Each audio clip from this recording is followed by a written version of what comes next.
Magandang gabi. Nandito kami ngayon sa dagat. Kaso bad weather ngayon.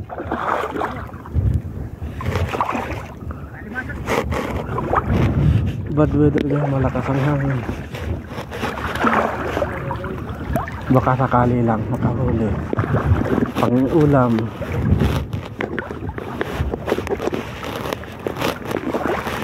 Dito lang tayo sa Pampang.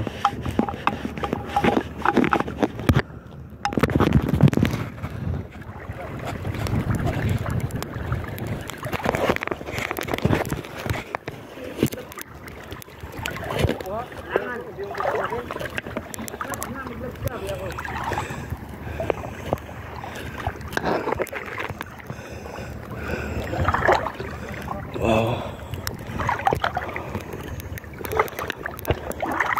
Hindi na sariwa yung damo dito. Ibig sabihin, naiinitan na yung damo. Nagpapalit ng panahon. Nagtatag-init na.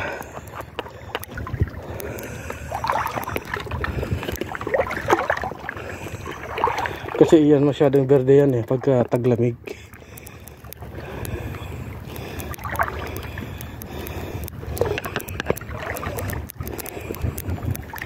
Ito may alimasag isa Kaso malalim, hindi ko madadakot yan ng kamay. Pasensya na lang.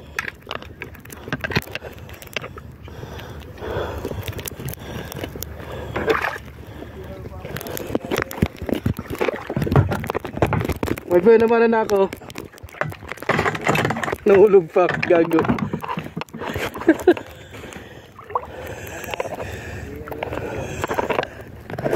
Malaki yun mabigat. Makikita rin kita ulit.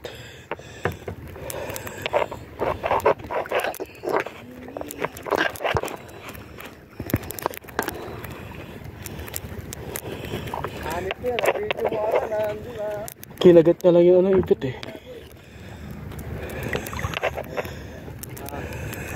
Uy, malamig. Umabot sa bawang ng tubig. Kasi hindi maganda yung schedule ng low tide ngayon. Sumubok pa rin kami. 2 linggo pa ang schedule ng magandang low tide. Tagal pa.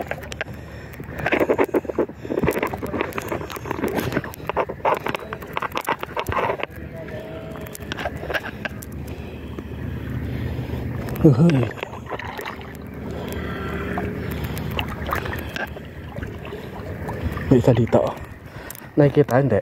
Parang hindi nakikita sa video malalim kasi.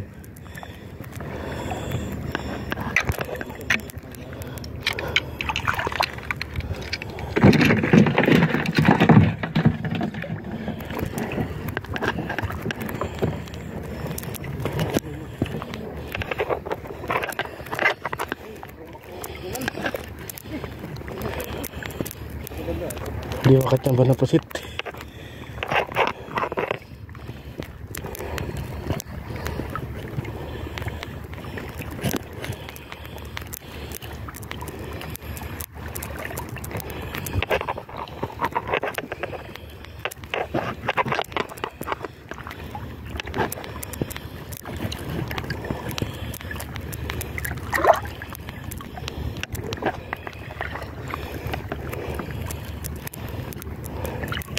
Alangan kasi ipakita, tusok ko yung bawal yata sa guideline.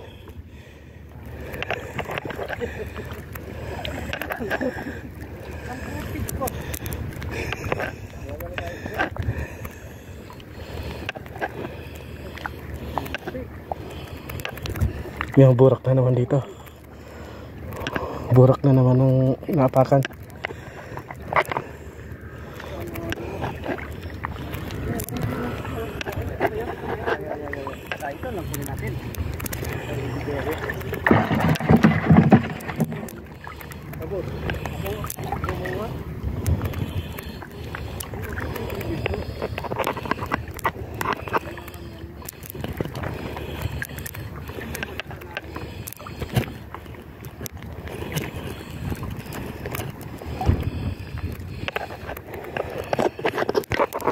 Mabitaw na lang ang ano, flashlight, wag lang ang cellphone ano.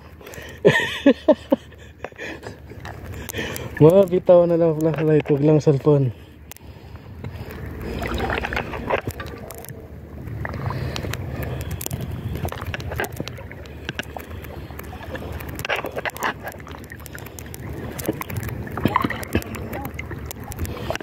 Yung huling lusong namin maganda.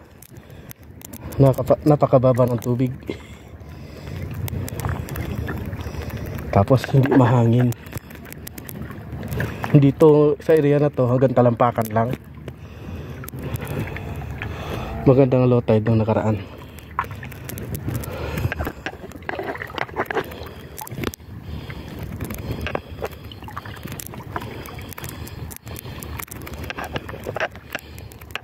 Matagal pang sunod na magandang low tide.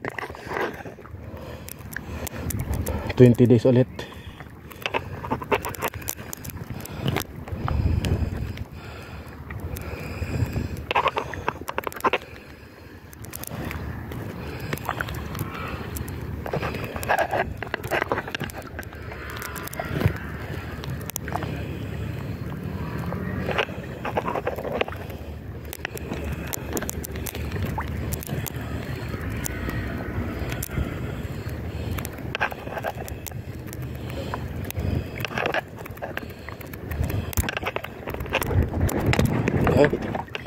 Dumuan yung galon. Yan ang lalagyan.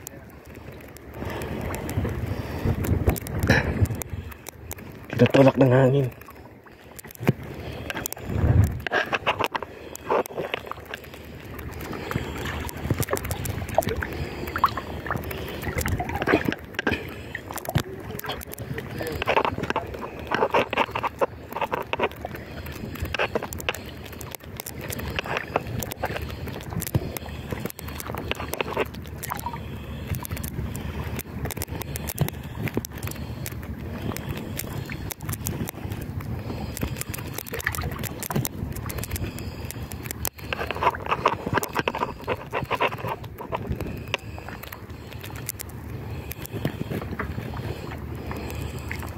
Ito yung buwan, oh.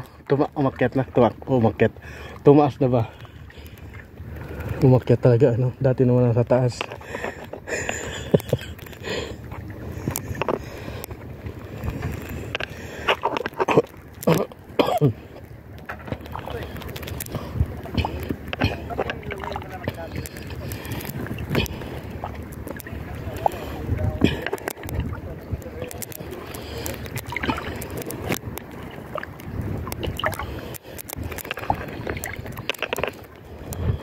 Diyan ko lang tinutulak ng hangin, oh. Inuunahan ako pag punta sa gitna.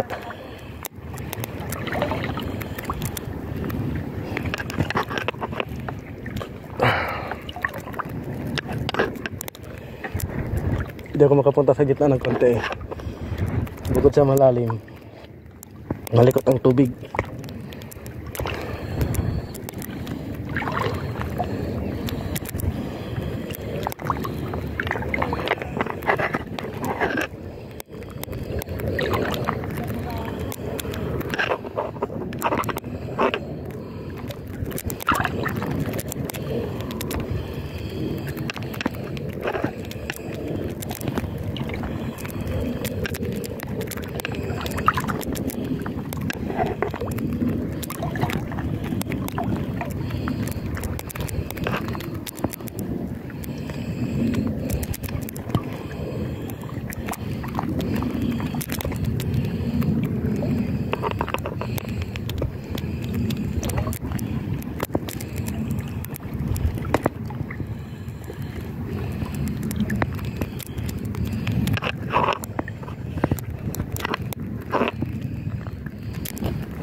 Kailangan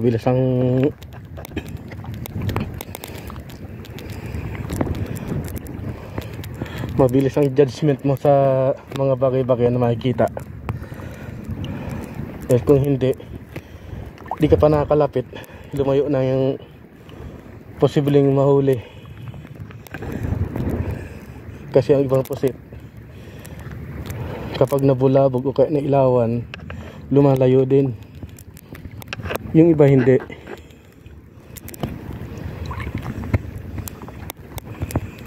Pero ngayong may buwan, karamihan lumalayo.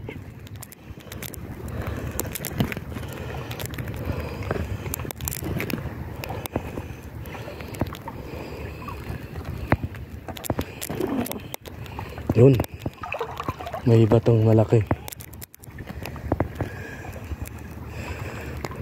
Yan pala tambak na bato na yan. Hindi ko alam kung ilang halos 1 kilometro yata papunta doon. Ibig sabihin private na individual lang nagpatambak niyan para sa daongan ng kanyang bangka. Siyempre malaking bangka yan.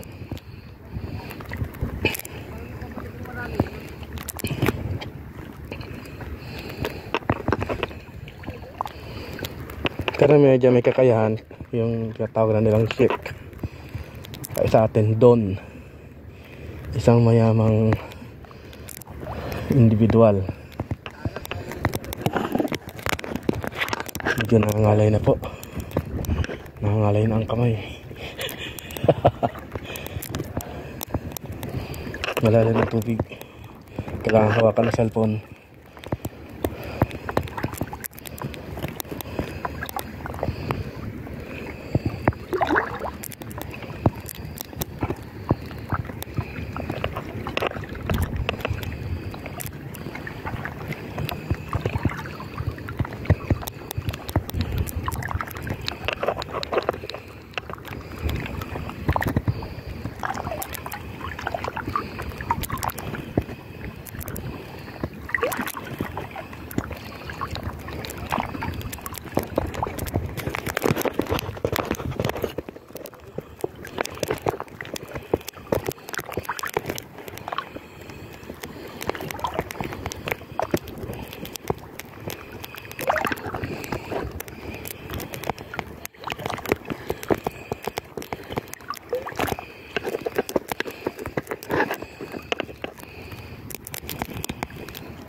Ang dahilan nga pala bakit ako dumikit dito, at least dito hindi gaanong tulak ng ng hangin ng tubig.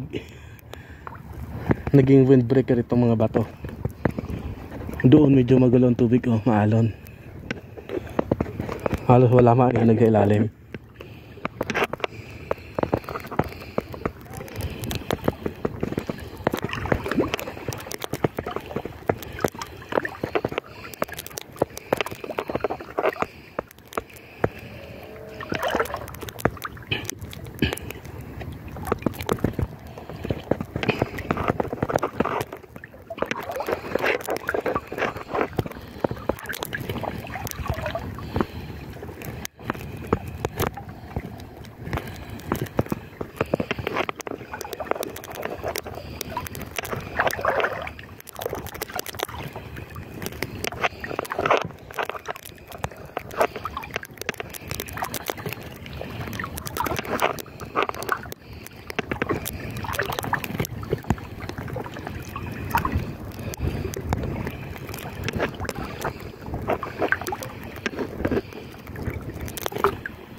Alhamdulillah.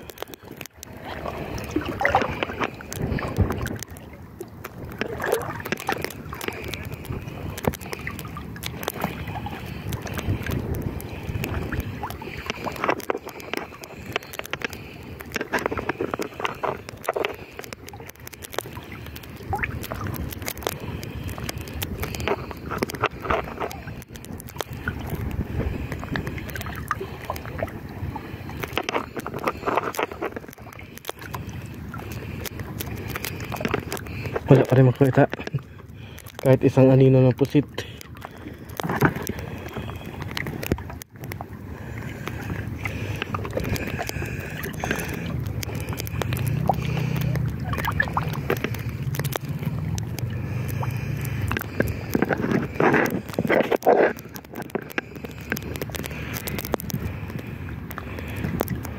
Malalim pa kasi, tapos mahangin.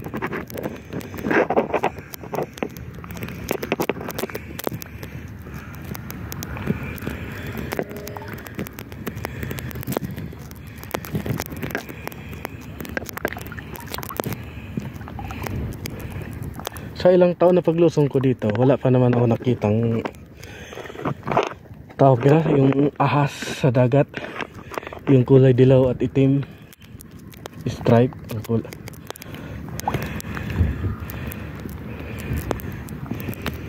Doon sa kabila sa may Iraida mayroon.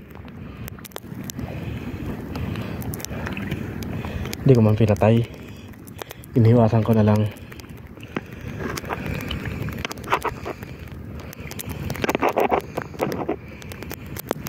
Saka isa pa doon sa may ano, meron din doon Alparque. Mabait naman, di ka naman kagating kung di mo gagalawin. So kailangan maliwanag ang iyong flashlight para hindi ka madikit, hindi mo masaktan, di ka rin makagat.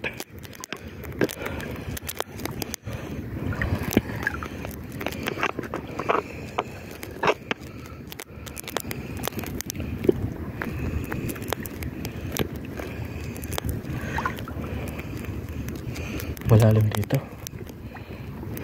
Uy. Ngayon lang ko lumusong dito ng malalim. Kadalasan nalusong dito hanggang talampakan ng tubig.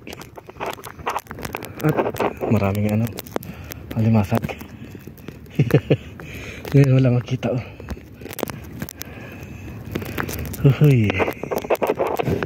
Ano yan dyan?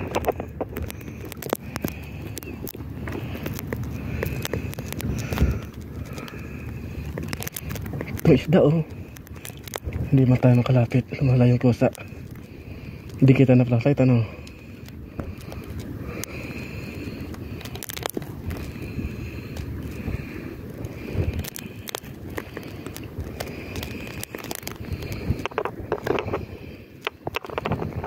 Ayan oh, lumayo na. Lumayo na. May nakita ko alimasag.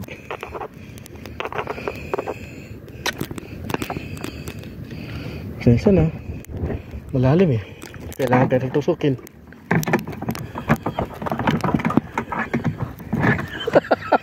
Kumagat ang loko.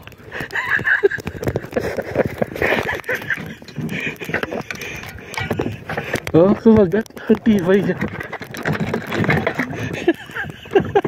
Ayaw niya pumasok, nakakatuwa.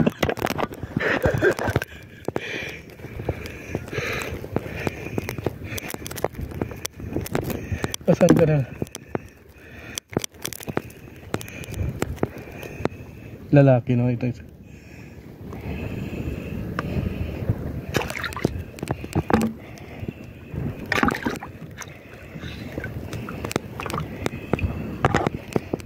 Ayan, galan ko. Gusto ko unahan, tinakpan tuloy. Hindi na makita.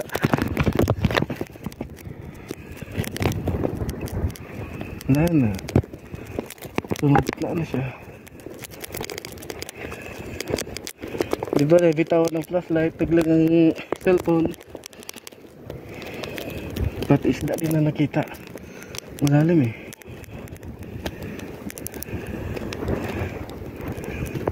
Gusto ko lang kung alimasag kumagat sa bukana ng galon.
Malalim mo talaga.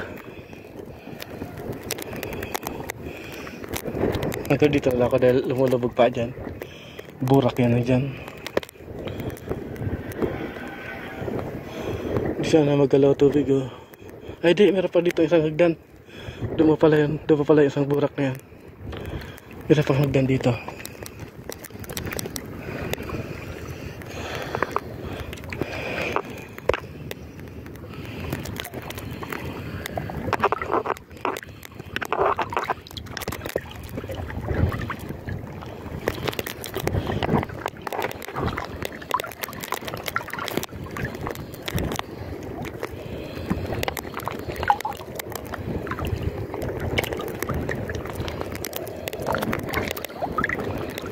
Ito yung karagdan.